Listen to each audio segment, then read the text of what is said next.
and I fell in love, so I had to, show everybody.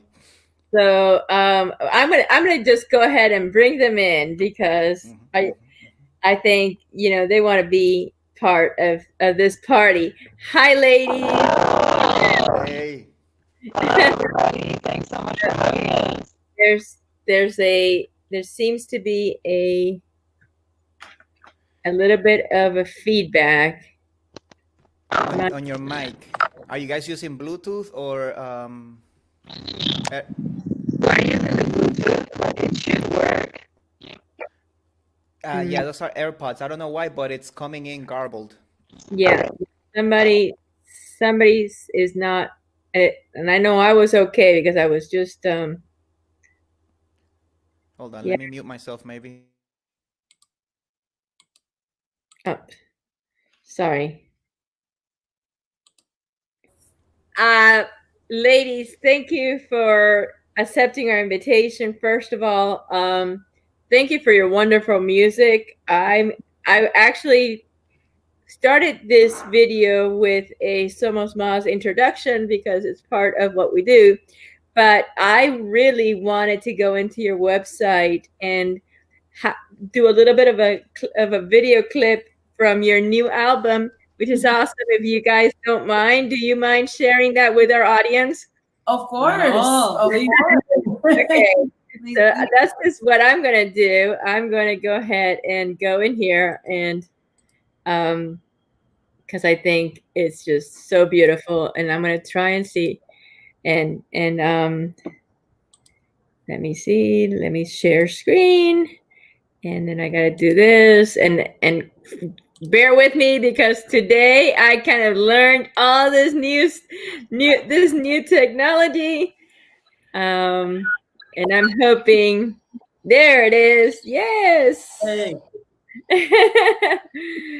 Okay.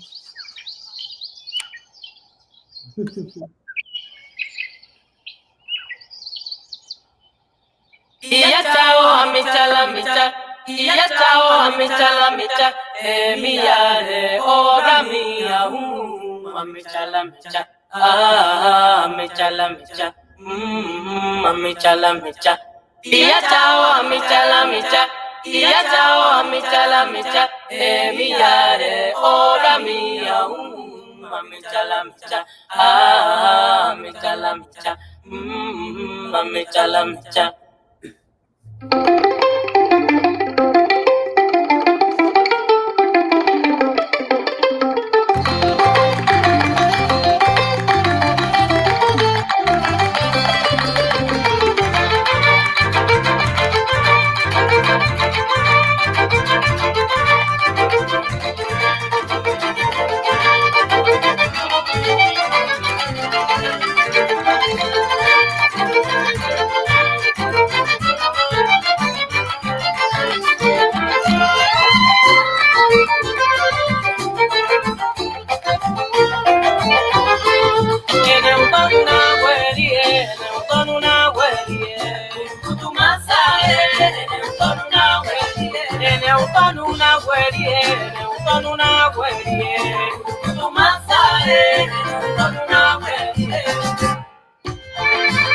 Well, some people is surprised for when they can see the whole video.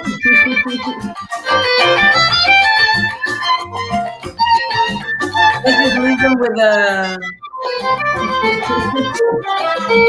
wanting to go back and listen to it.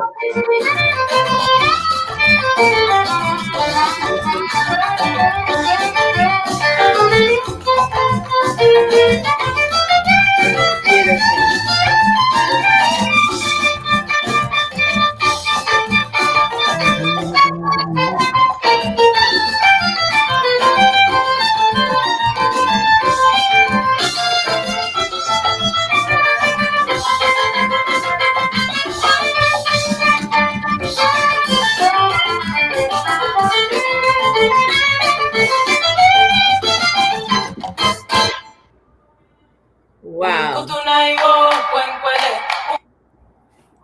So that, I mean, wow. When I heard that just took my breath away.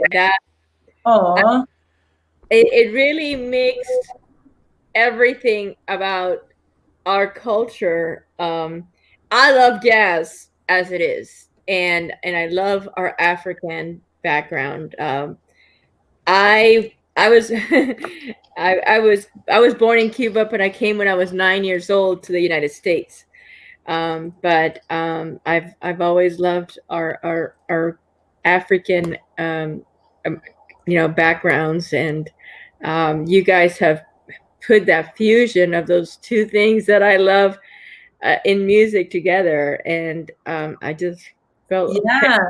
Also, there is the resemblance of our Spanish background too, because the Wahidas come yeah, from the Spanish side of our heritage as well. yeah, So we're trying to blend all of that from our African side and our Spanish side, because we in Cuba we have a little bit of everything.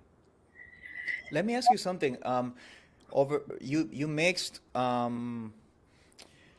African rhythms with something else, like a is that a son montuno? I'm not sure. What did you That's a put in there? Wahida, which is a Oh, giant Guajira. eastern Okay. side of Cuba. Yes, yes. Okay, excellent. So which one is Elizabeth? I am Elizabeth. Okay, so you were born in Havana, and you are the violinist. Yes, I am, and I was born in Havana. In what part of Havana? That's a fun. The reason That was coming. I'm laughing is because she never lets me forget where I come from, because I was born in one of those neighborhoods that are not the finest neighborhoods.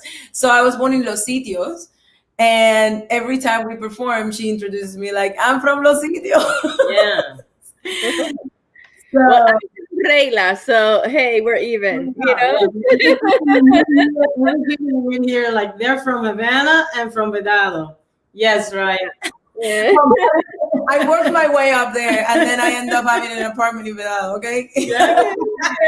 Good for you. So, Magdelis, you are from Santiago de Cuba, where I mean, that's where music is at its best, right? I mean, we always hear about Havana, but people don't know the history of Santiago de Cuba and the music. I live in Charleston, South Carolina. Ooh. And we had the during Spoleto week, we have here in Charleston, we have a Spoleto festival, and once a year. This past year we didn't do it because of COVID, but once a year we have a Spoleto week, and they always bring a Cuban group or a Cuban artist to perform. And one time they brought the Turquillo from Santiago. Yeah. Yes, and they brought oh my God, el grupo the danza. Oh, and it's gonna come to me. Is it Kutumba, folklorico Kutumba, or folklorico Oriente? No, they're from Havana. They're from Havana. Very, very famous. I'll find it now. But anyway, we went to their show. My husband waited for them after we're like, this is who we are. We're Cubans.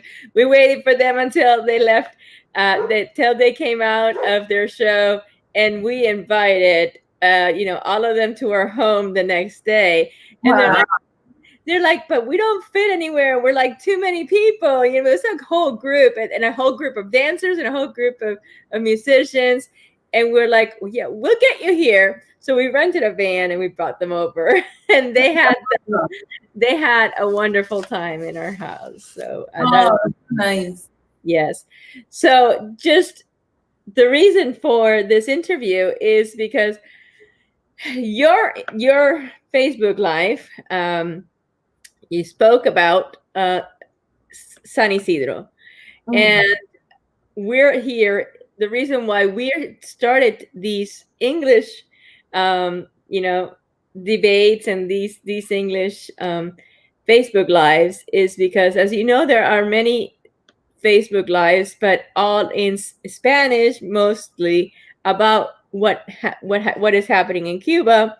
But we need to spread the word about what's happening in Cuba to not just the Cubans, but to everyone. You're in Canada and we're in the U.S.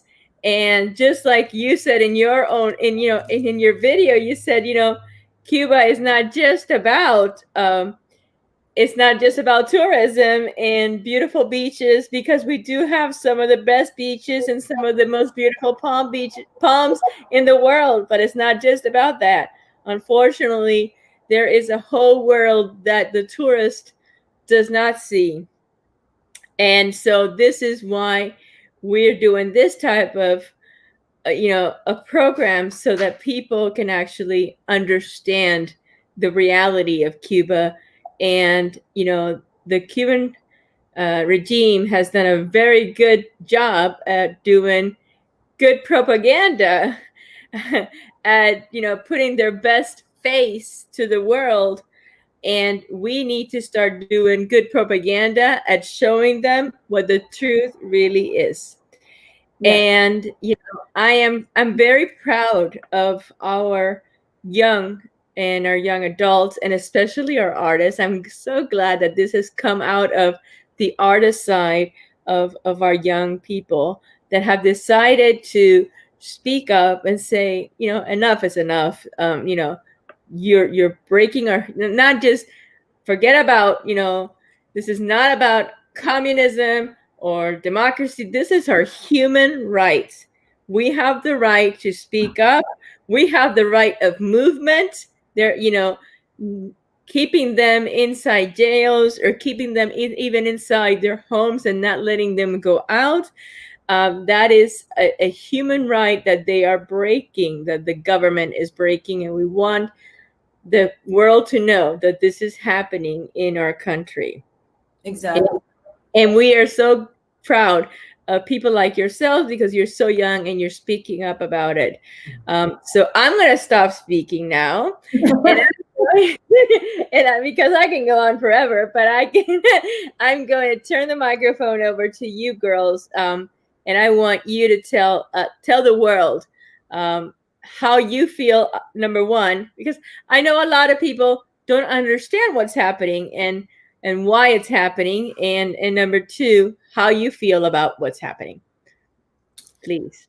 So thank you so much for the invitation once again.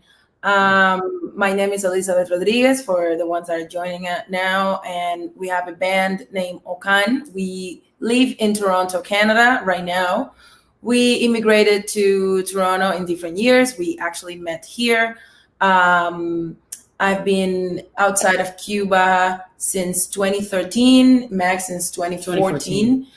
And the most important thing here is that people understand that the situation in Cuba, even for every Cuban that lives in a different part of Cuba, is different.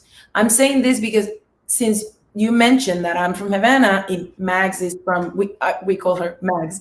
Max is from Santiago. Our experiences in Cuba are actually completely different just because of that fact. The fact that she had to immigrate to Havana and become an immigrant. An immigrant, but also the country. Yes. In Havana, we were talking about this yesterday with some friends. The fact that we have had this feeling of freedom in every single step. Like for me, was when I received my green card, because I lived in the States for a certain time. So when I received my first green card, I was like, oh my God, like I'm legal, like I can do these things and I can take on the world. For Max, started in Cuba when she had her first carnet de identidad with the address from Havana. So just the fact that in a country things like that happen, like the fact that just being born in a certain place, no one can imagine in the United States or in Canada or any other place that you're born in a city that is not the capital and you cannot go to your capital and make your way or work or do anything. like you were illegal. So in a country when things like that happen, you cannot even start to just the conversation to think about anything, a future or absolutely anything when you have no right to be in places, the place that you were born. So they deny you rights right there at the very beginning. Basic rights. Basic rights. And the fact that they hide the truth, my experiences as an immigrant was actually a little bit different than Mag's as well, because I remember wanting to travel the world and go back to Cuba. I wanted to make money and go back to Cuba. And then I got here and I started reading and I started watching videos about the real Cuba and getting all of this information that, of course, Cubans don't have there. Back then, also, there wasn't internet like there is right now. And I remember being like shocked because I always knew that there was things that it was something wrong and there were horrible things happening and I was fighting and I was already like getting in trouble with certain people.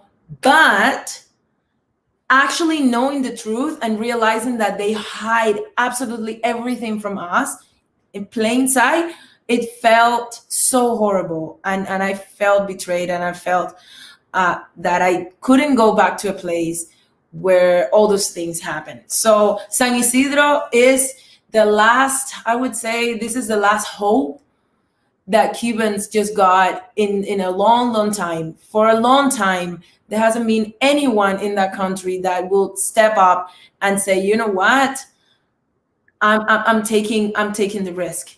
Because a lot of people have been doing that. Like, for example, Los Aldeanos and like all of us somehow, like the reason why McGillis has a refugee status in Canada is because she fought in Cuba too, and she got in trouble while she was at INTA. She can tell that story very soon. But at some point, they make you leave. They make you, and it's not that you don't care. It's just that you're, you know what, I cannot fight this because you cannot trust anyone around you, or you don't know how you're going to do this. So the fact that a group of people, a different group of people, got together and started thinking of how are we going to do this? Let's use internet and show the world how peacefully we are actually just showing the truth about Cuba without us having to do actually nothing. Right. Because they haven't done anything. They're just sitting at home and they were peacefully in a house doing absolutely no threat. There was no threat to anybody. And the government showed the entire like wrath that they have, like just taking them out of there with that, you know, right. So ferocious. So they show their face, and that group of people deserve our support and our help. Yes. It doesn't mean that no one else have been done this fight before in Cuba. I mean, for years, we have UNPACU, we have Damas de Blanco, like we have so many organizations that actually fight. They've been fighting for years. Joanny Sanchez, like so many others, and artists who, like, at the end of the day, they just left. And they just moved to the States, Spain, or here in Canada. And it's very sad that you have to leave your hometown, you have to leave your home country because you cannot, there's a point where you cannot get any more beaten up, you know what I mean? Like, there's a day, like, you've been getting beaten up every single day, every time you walk on the street with your signs saying like down with the Castros, and then people come right at you, but that you know that these people are not the regular, your neighbor, you know, like, you know that these people are just people from the police and from the government dressed up as civilians. Yeah, so we actually have another situation where right after San Isidro, what happened after San Isidro, where they went in, a young man also in another part of Cuba, in Havana, I believe, he had a sign up saying, and now they are accusing him of terrorism. Oh yeah, of course, because it goes against everything they think of old people. I don't know where else in the world you would get accused of terrorism for putting up a sign that says, we want to be free. Yeah, well, it happens. It happens. It happens all the China, time. Iran, North Korea. Yeah, exactly all of those countries, and all of those countries are friends with Cuba. So, and then they try to tell the world that they are not communist. And one of my biggest concern, as an American citizen and as a mother of young children, because I see you girls as my daughters, like you could possibly, my oldest daughter is 30 years old, so I'm sure my daughters, and one of my biggest concern is that little by little socialism and communism is penetrating in different parts of the world, including the United States. And I know people are saying, "You Cubans are crazy." We've been talking about this for over a year, but all we get back is this is never going to happen here in the United States, and you Cubans are crazy. How do you feel about it? It is important to note, guys. It is important to note that socialism and communism is not the same. And it's also important to look at countries like Finland, Denmark, Canada, that has some social parts of the government that are related to this, the socialist, because it's important. This is a conversation that I always want to have with Americans, with Cuban Americans, that say socialism. And I'm like, guys, it is not the same. And it's also... it's important to know how it works in other countries. I am not saying that it's perfect, and I'm not saying that socialism it's perfect, and I'm not even getting there. But it's also important to know the difference in between those two.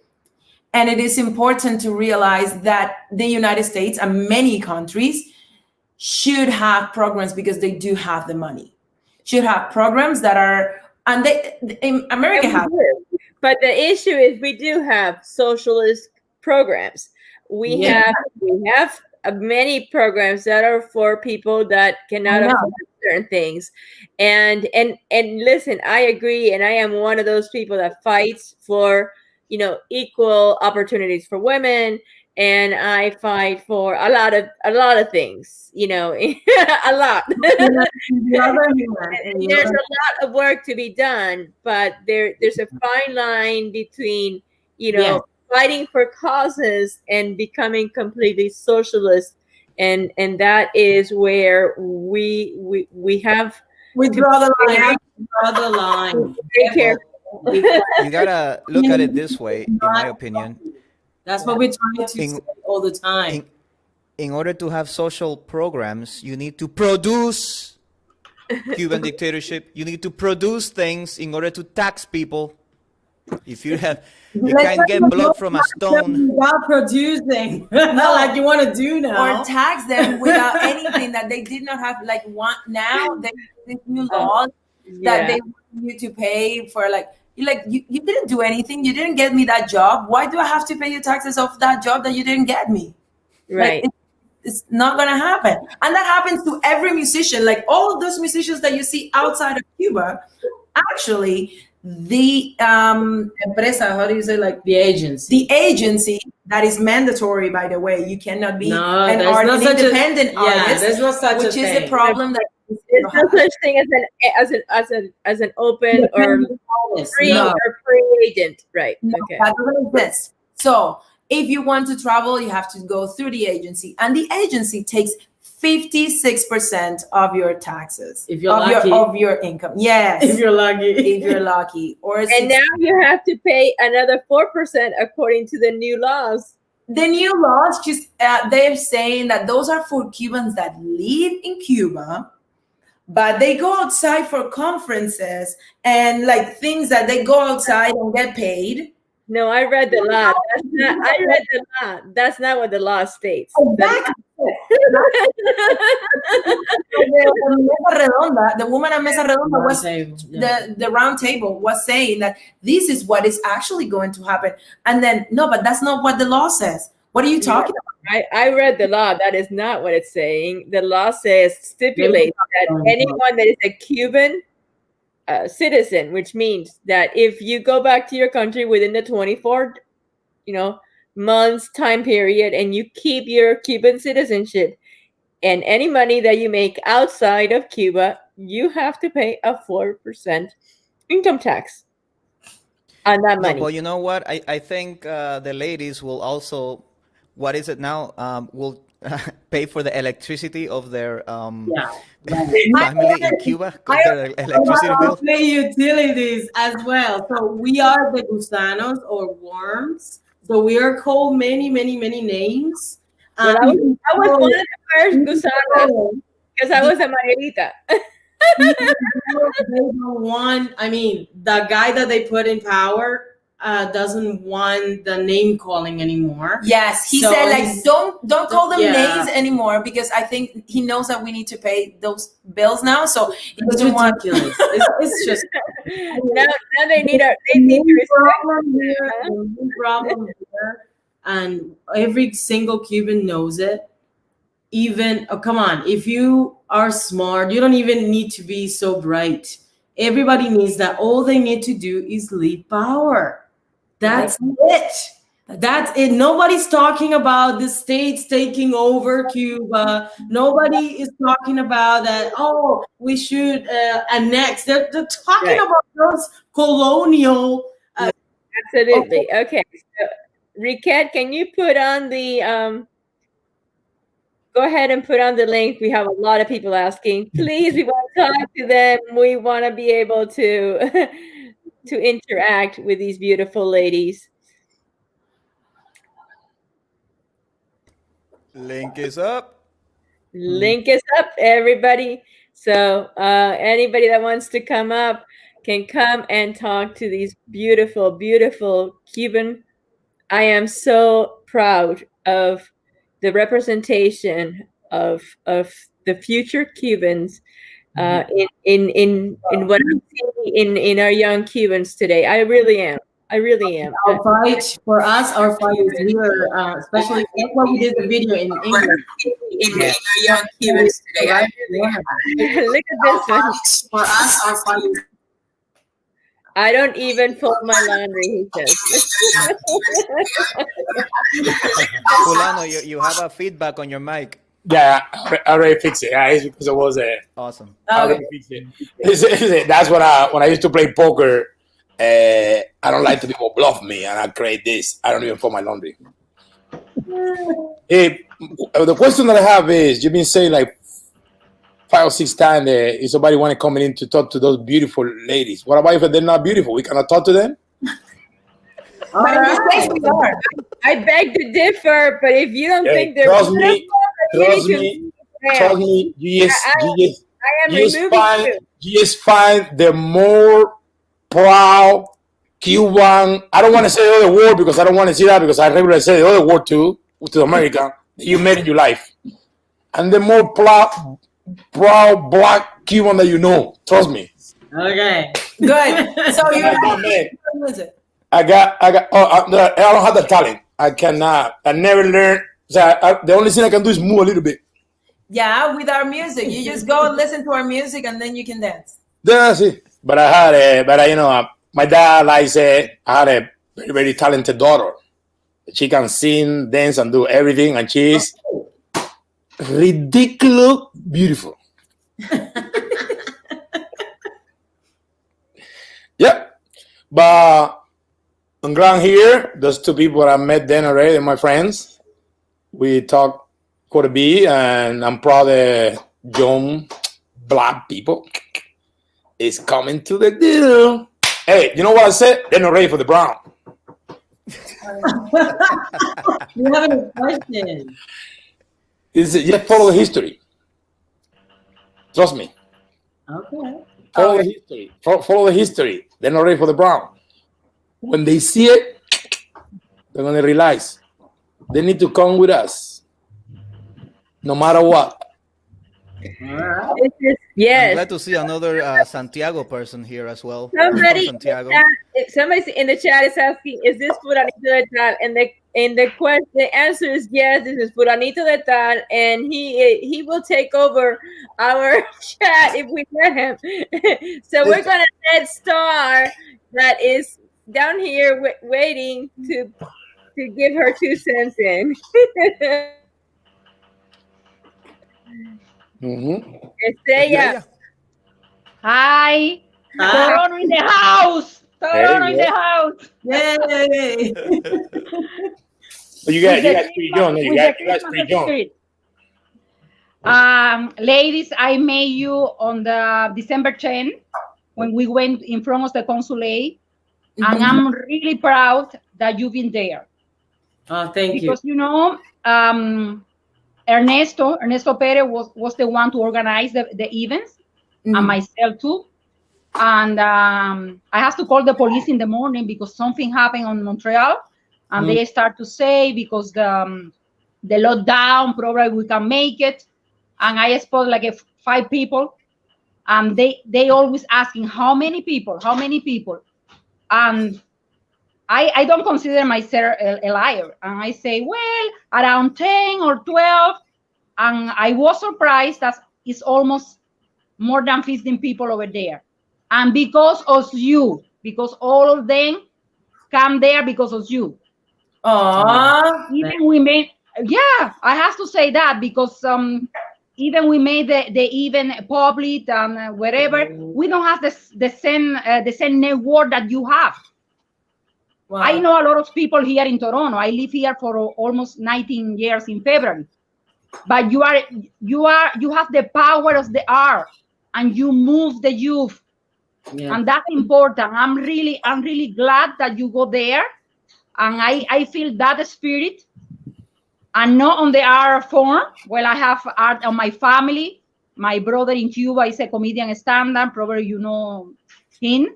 He was the partner of Antolin when they have the duet, the Los Pios. Well, that's my brother, the El Pio. Marcos, that's his name. And now he's on the, some show in Cuba. Yeah. And I have 2 teenagers. One of them is a singer and, play piano, guitar. And I like the art. Unfortunately, I don't have any talent. Just to dance. I like to dance, but that's it. And enjoy the art. Yeah. But everybody has talent. You might not have it. You might not have an artistic talent, but you have some. Oh no, I dance it really well. Excuse me. You might can cook. You might can do the bed. Those are talent too. Oh, no. I say about the art. No, I have another. That's what I say. You might have different talent. No, let me tell you, I know how to dance. I can be a stand-up comedian. Let me tell you, I am from the center of the island. I am from Villa Clara, Santa Clara. But I live in Guantanamo for 3 years. Ooh. My husband was from there. Oh, he's there. He's here now, but was born there. And I learned how to dance at the university with the famous dance they call La Chancleta. That's an Afro music, and I know how to dance that one. And I look like in Spain, but it's always a blood on the background. Oh yeah, okay. I'm a half Guantanamero. Yeah, and I learned how to dance changui. Really? I love it. I recognize on the La Crime song. I recognize the changui at the end. I have some ears about the music. Yeah, we got some of that too. I really enjoy that. And I have to say thank you personally, because I'm pretty sure if you don't go there, you don't bring the youth to that protest. We're all for us doing anything that has to do with the truth about Cuba. We are always fighting and saying to Canadians the truth about Cuba, because they turn the face, and they look to the other side because they want to go down there and enjoy the beach and enjoy the women and enjoy the guys and enjoy everything else that Cubans cannot enjoy. So it's very important that we tell them in their faces that if you're going, I'm not saying that you cannot go. I'm saying I am trying to inform Canadians that if you go, you are supporting the dictatorship. If you go, you are supporting misogyny. If you go, you are supporting taking advantage of poor people and women and men and everything. So that there, I leave it there, and then you make a decision. Exactly. Yeah, you use that power, because that one is important. It's important that the youth are like you say the truth about Cuba. That's what most Canadian, I have a lot of Canadian, they know our reality, because, you know, on the 19th year, I talk to them every single day. But I'm not in ours. I don't have a big network. I have, you know, friends, a good friend. But everything counts. Everything counts. Everything counts. Yeah. Yeah, no, so sometimes they say, oh, you just on the campaign, you always talk about political, you are not afraid, because you know, you live here in Canada and people are afraid to talk about political in general. But let me tell you, I talk about everything. I do protest here in Canada against, for example, the set curriculum, because I have 2 kids at the school, and I went wherever in front of the parliament, wherever. If I do that on that country that, well, I'm Canadian already, but I'm Cuban. I have to do for Cuban too. Good. I have that's a civil, what I say is a civil movement. That's right. And we have to use that one to convince the people what really happening. Stand up for your right. Yeah. Yes, always, always. I jump a little late. What is it? You guys play jazz? It's a fusion. It's a fusion between Cuban, African Cuban music. And you were performing in Cuba? That you were performing in Cuba? No. So, you started. But they're in Canada. You started in Cuba, or you started in the United States? Yes. Canada. No, we started in Cuba. In Cuba. But you didn't enjoy any organization, any group, anything in Cuba? So they actually. Do you want to know? Okay. Oh. So we were. What do you think? You think I don't want to know? There you go. Let's do it. We were trained in Cuba at the music school, and I am a violinist, so I was part of prestigious orchestras. Magdalena is a percussionist, and she also was part of prestigious bands. And then we moved here to Canada. We were playing with another band. That's where we met, and then we created this band called OKAN, and that's what we do now. Yep. It's only music, or you guys sing too? We sing. Yeah. No, could be you only play. You know, I don't know. I just got here. All right. Yeah. No, Fulanito, and everyone on the chat. So if you see the banner in the bottom, there is all of their social media. We are simultaneously putting in all their social media on there. There's their website, their Twitter, their Facebook. Everything is on there, so everybody can please go onto their social media and support these ladies, because it is important also to support our not just these beautiful ladies, the wonderful music that they're doing, but also our youth and what they're standing up for. So thank you, ladies, for what you're doing. Oh, yeah, Frank, with Shayla and Frank. They're from Ottawa. Yes, they're in Darwin. So, and the reason why Iskra is doing this is because she was talking about the fact that all of the YouTube videos are in Spanish, and all the YouTube or Facebook or Live, all these things that people are trying to send information about Cuba and what's happening in Cuba, they're in Spanish. So Lien, the woman that just wrote a message, she has a husband that is doing some lives on YouTube as well. If I recall, she can type it in the chat. Well, I would love to get in touch with him, because we need to join. We live in Ottawa.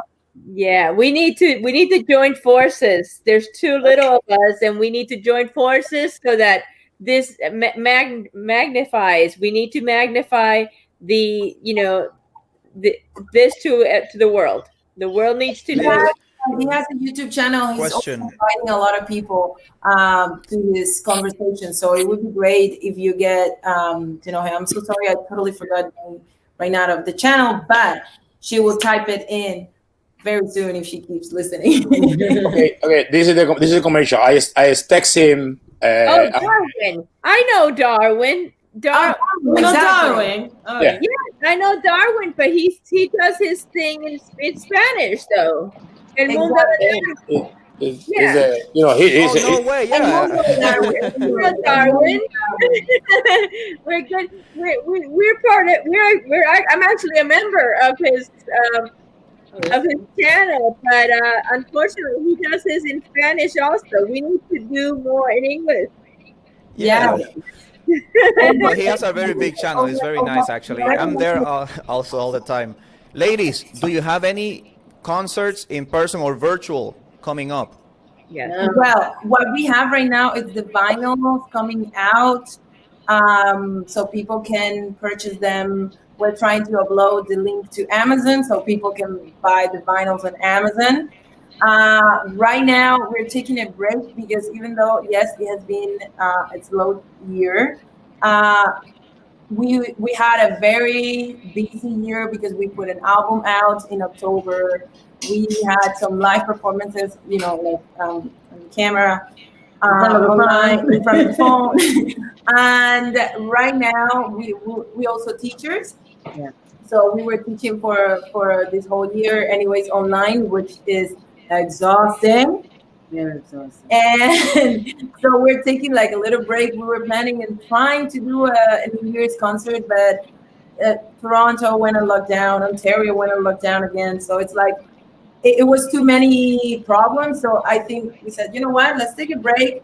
Let's just acknowledge the fact that we had a busy year besides all the Despite all the craziness. Yeah, and we missed touring, and we want to go back to touring, performing, and we can go as soon as all of this is over. We're going to hit every one of your cities, and we're going to go there and perform. And wherever you are, let's just come. Yeah, this is your dad shows up. Okay, this is a commercial. Maybe he comes in. I'm in the middle of the production in Cuba. They call Once Upon a Time in Cuba, and it's actually about two congas in Santiago de Cuba. I don't know if you guys know that.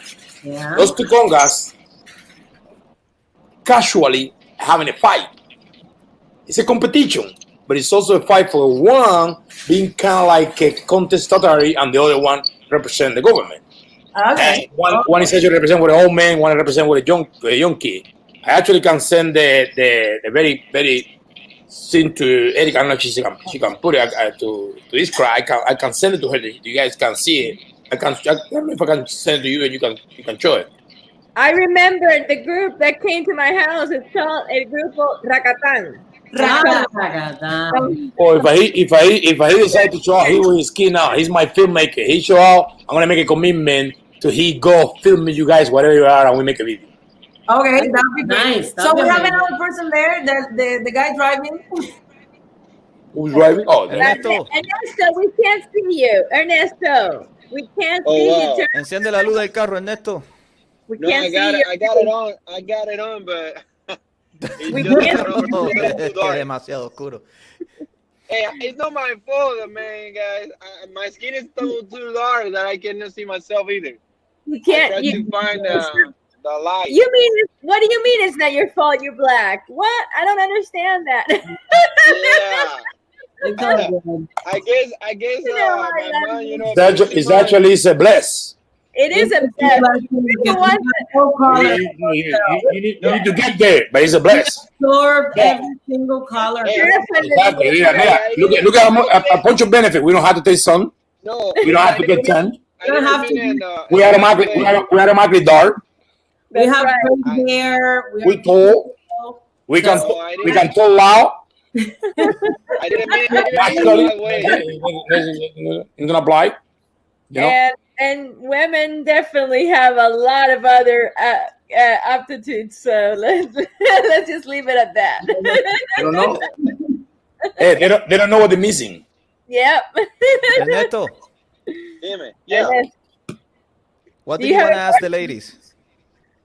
I just came late. I'm sorry. I told Iska earlier that I was driving from Georgia down to Tampa, so I'm in the middle of the highway. But I didn't want to miss the whole interview. I hear a little bit, and like I said, I'm sorry for coming late, guys. It's okay. I missed the whole story. That's okay. That's okay. We've managed. Exactly. So I'm trying to catch up on this one. Right at the front door. Okay. Very popular item. I'm gonna have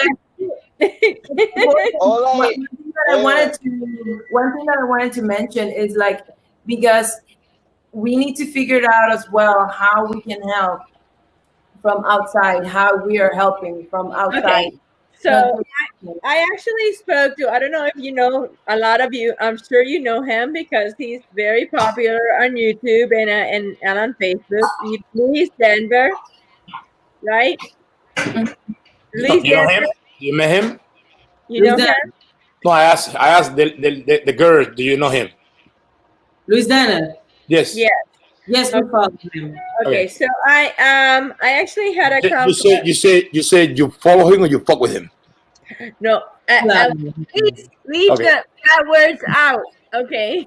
No. It's because because I like it. If you would have said the second one, I like it. And listen, That's the way I like to talk. I understand, but I think you've had too many of those wines. I'm going to put him on mute. Hold on. I'm sorry. It's not that. It's me. It's me. When I have to gusanear in English, I love it. I understand, but we're on YouTube and Facebook, and you know how it is. So we're going to have to, take it easy. So I'm actually working on a project with him, and we had a conference call today, and we asked him, what can we do for San Isidro, because we're from outside, we understand, and they're tired. They're exhausted. They're really some making a noise. I don't know who's making a noise. I'm gonna mute everybody. I think it was Ernesto. Yeah. Okay. So I asked him, I said, we want to know how we can help, because all we're doing is obviously doing this, right? We're putting the word out there. We're doing as much as we can, but unfortunately, are you making faces? But unfortunately, some of us, and I know how you feel, ladies, because some of us just feel like we're not doing enough, right? And they're the real heroes. They're the ones out there every single day, and every time they leave their house, they get caught and they get put in jail and they get put back in, and they're tired. And, we're trying to put together some, an agenda for them, but, it's hard because they're exhausted. There's just no way. They don't have they're not in a mental state right now where they can follow anything. They're really exhausted, all of them. So that's why I'm saying that a few ways of trying to help is if you can message them directly when you see them on Facebook, when you see them on Instagram or whatever.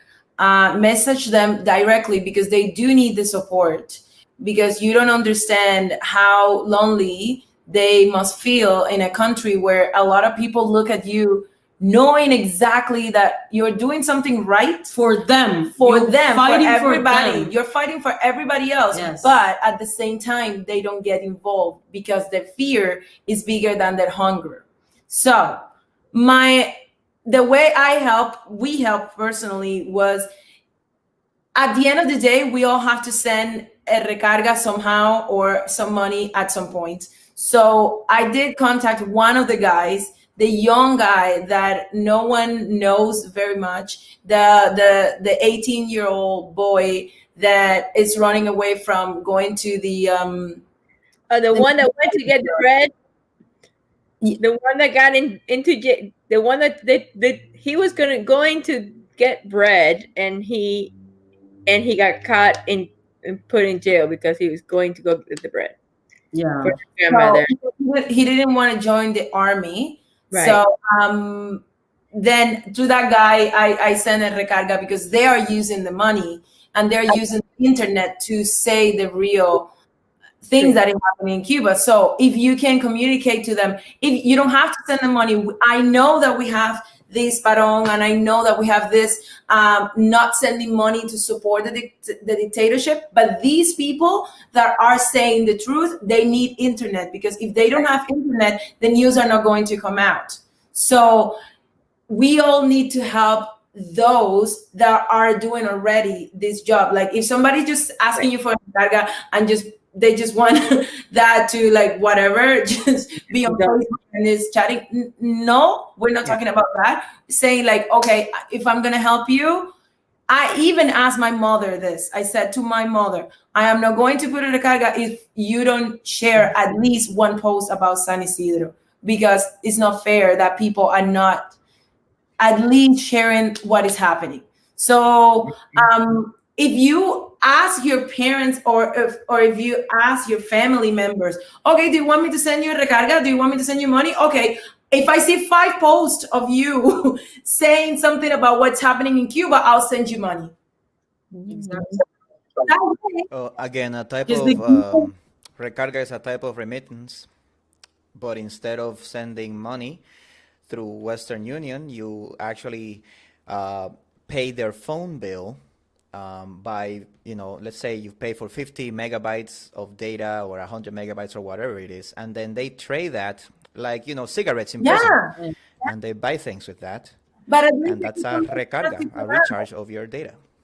But at least people are using the internet to do this. Like for the first time, the reason why this became huge is because everybody was sharing and posting about it. So the people in Cuba have to do the same. They don't have to do anything. Just share on Facebook. So then ask your family members, oh, do you want me to send you money? Okay, I'll send you money when you talk things about, because the government cannot put everybody in jail when everybody's posting. When everybody realizes that, then they cannot stop internet. That's why the dead guy didn't want internet in Cuba for so long.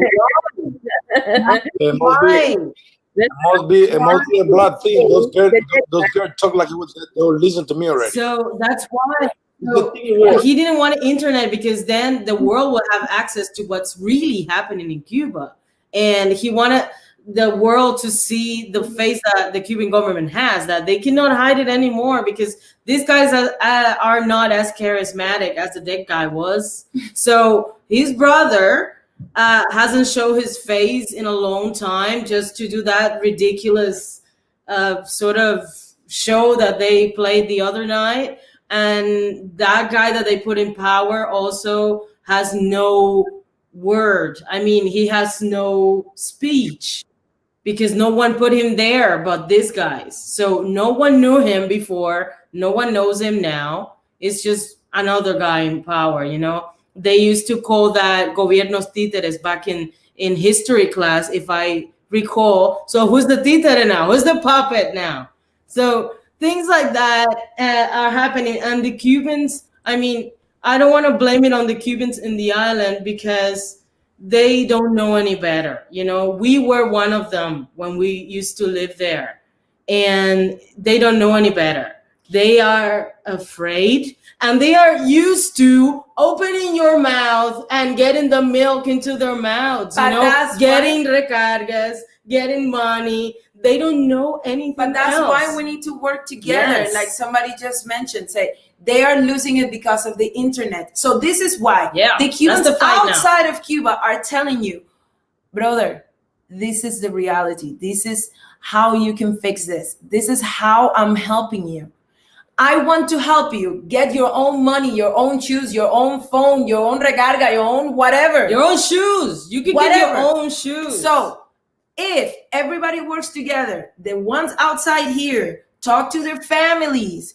No, they cannot put everybody in jail. It is important that everybody understands that the only reason why we're in this situation is because we haven't come together as a nation. Yeah. Not even the ones inside and not the ones outside, because at the end of the day, everybody's profiting from this.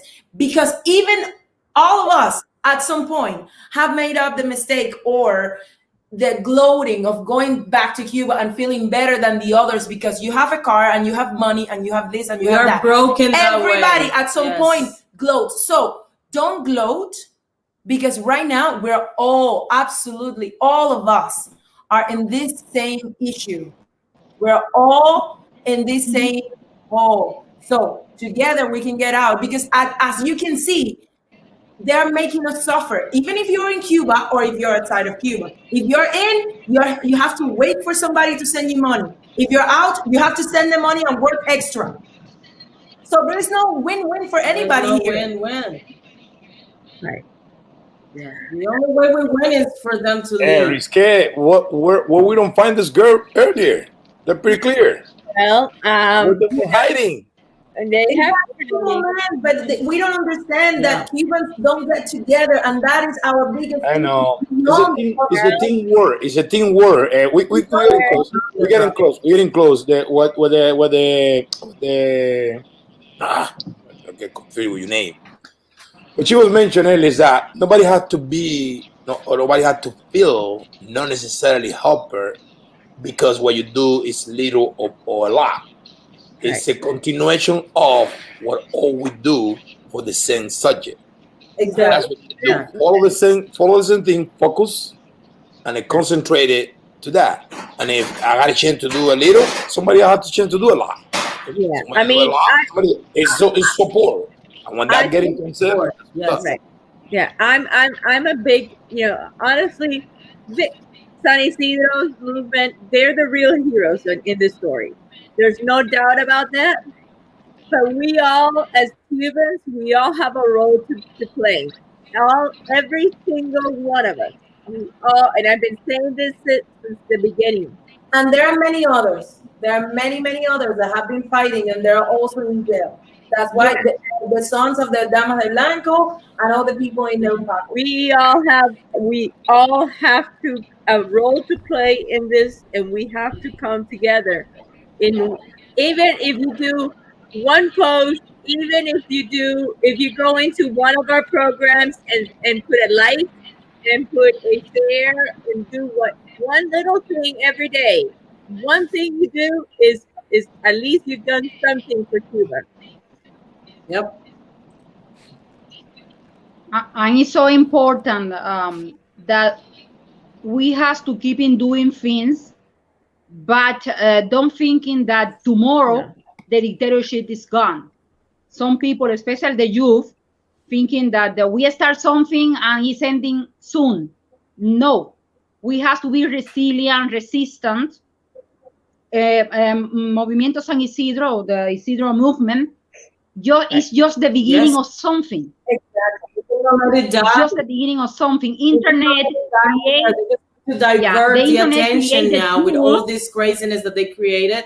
About the money. About that the is money exact same thing. And the currency exchange and everything. So they're just trying to divert the attention from San Isidro problem, from the real Cuban problem towards this. So it's our job as Cubans outside to educate our communities. And even no matter the language, it could be English, could be Russian, like there are Cubans everywhere in the world. So in your language, you could just spread the word and say the truth about Cuba. Cuba is not just beaches, women, and and rum.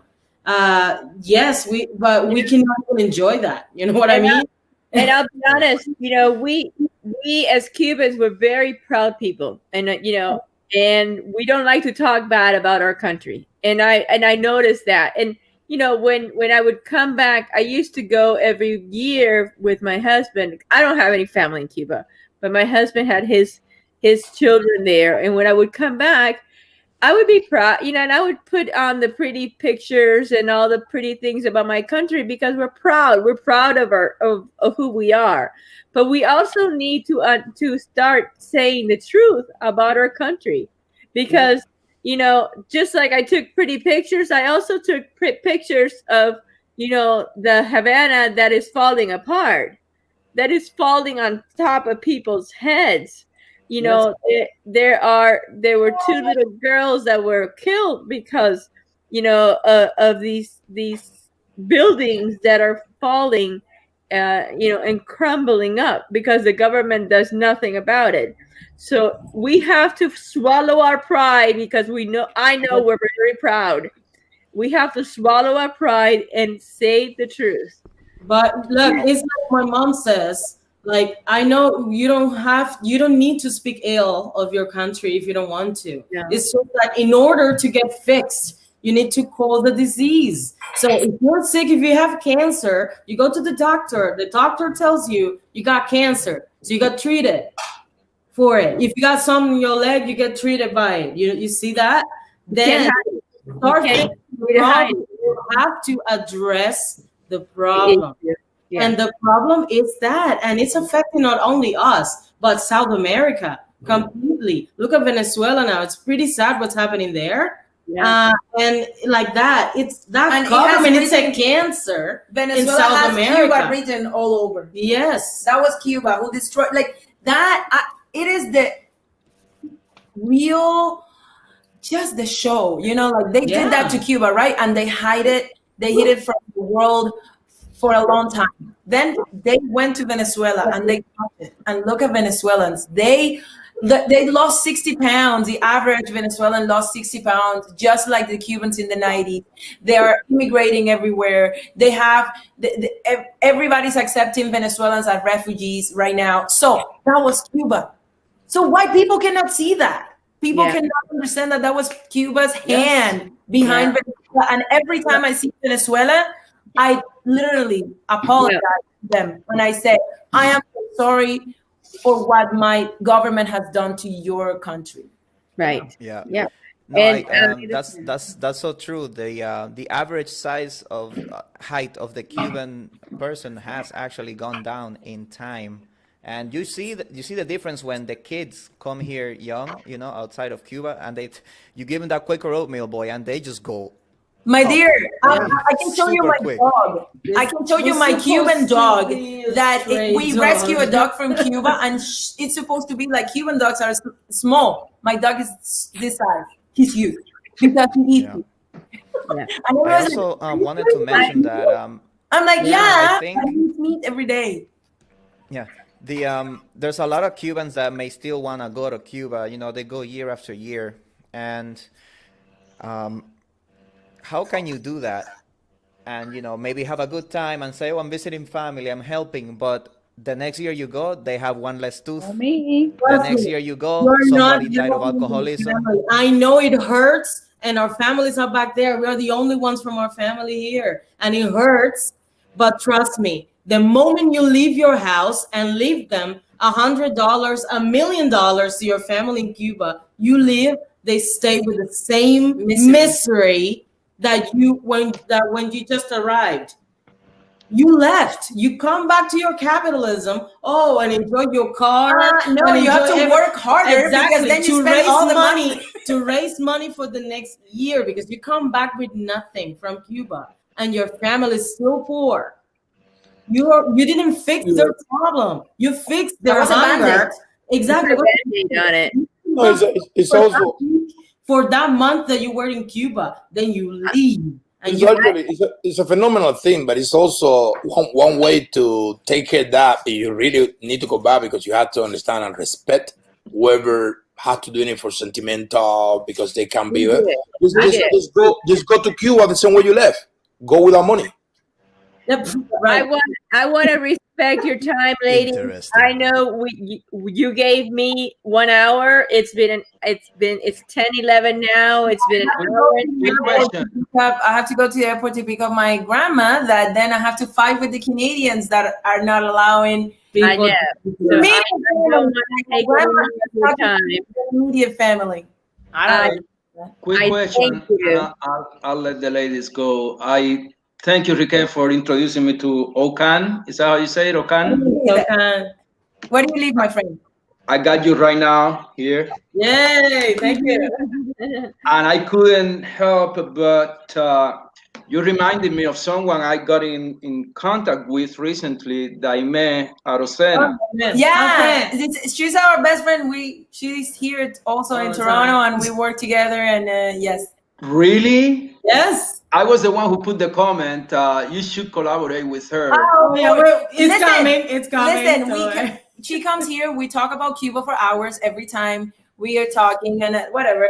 And every time she leaves, we're like, do you see? We still talk for like 6 hours again every time, the same thing, and we haven't started working. Like we just worked into documentaries that she's producing with her husband. So we put the music to that together. Yeah. Nice. Like together, like a song.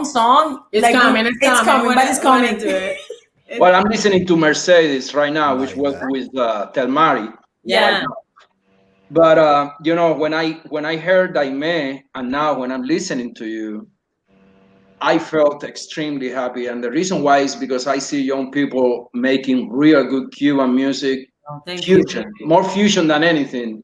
Yes. After many years of suffering reggaeton, yes. I see that there is hope.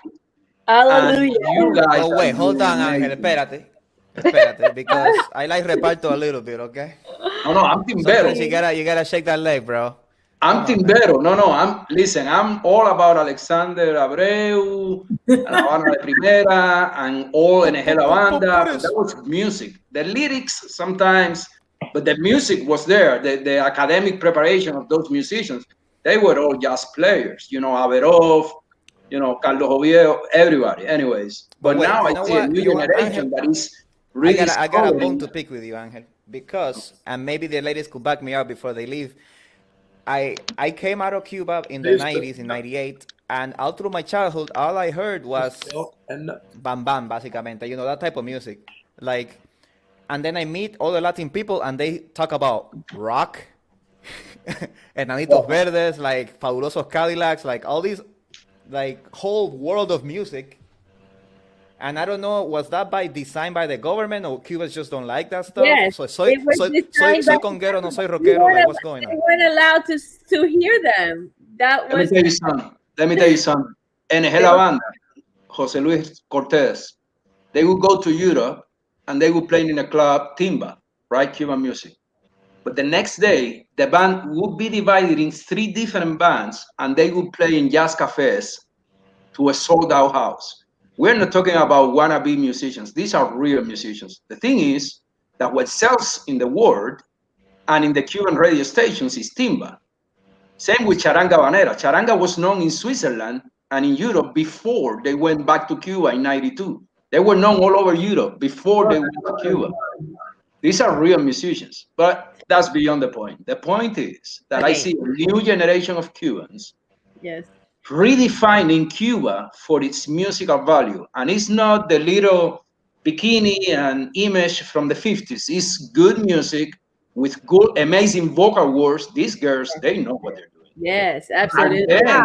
And then they get the Afro-Cuban roots, which is so rich. Yes. So rich with the orichas and the patakins and all that.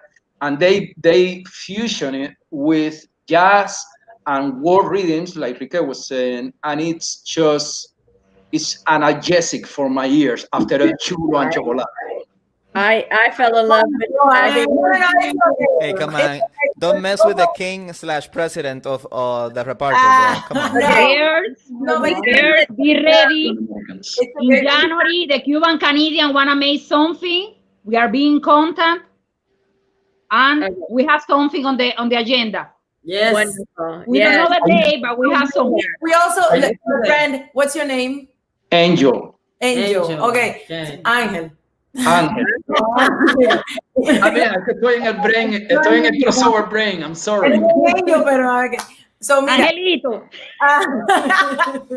Mira, it's actually very nice to hear this from you, because sometimes we also give up, like when we hear what people are listening to, we're like, really, should we also keep doing music? We're making music, because honestly, We should go commercial. Should we just go commercial and just like? No, don't go pop. Don't do that. Do not do that. You keep doing what you're doing, because it, like I said, I just fell in love with your fusion. I fell in love with what you're doing. I love jazz. I'm a jazz fanatic. Like when I was in my 20s, I'm one of these old ladies. Even when I was young, like when I was in my 20s, I used to listen to the 50s, and when I was in my 30s, I've been listening to jazz since I could remember, and I would go to all these jazz clubs, and this fusion that you guys have is just, the persecution and the violin. My God. Oh, no, please keep doing what you're doing. And I know, Let me know if you can come to Atlanta, and I'll get you a place to play. Okay. The perfect spot. We love Atlanta. If you ever come to America, I will find you clubs. We were there last my year. dear friend, we hope to go to America, because that's where we make the money. So thank you very much. Well, Those Canadian Or taxes. I'm gonna find you guys. I'm gonna put you in a good project. I have Listen, I'm going to Montreal and Quebec City. I'm one of those. Okay. I have plenty of contacts here in Charleston. We have plenty of jazz clubs. We have an actual we have a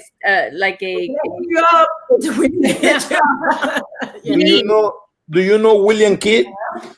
In Toronto. No. He's a guy named William Kidd, like Alicia Kidd. He's a Cuban musician. Amazing.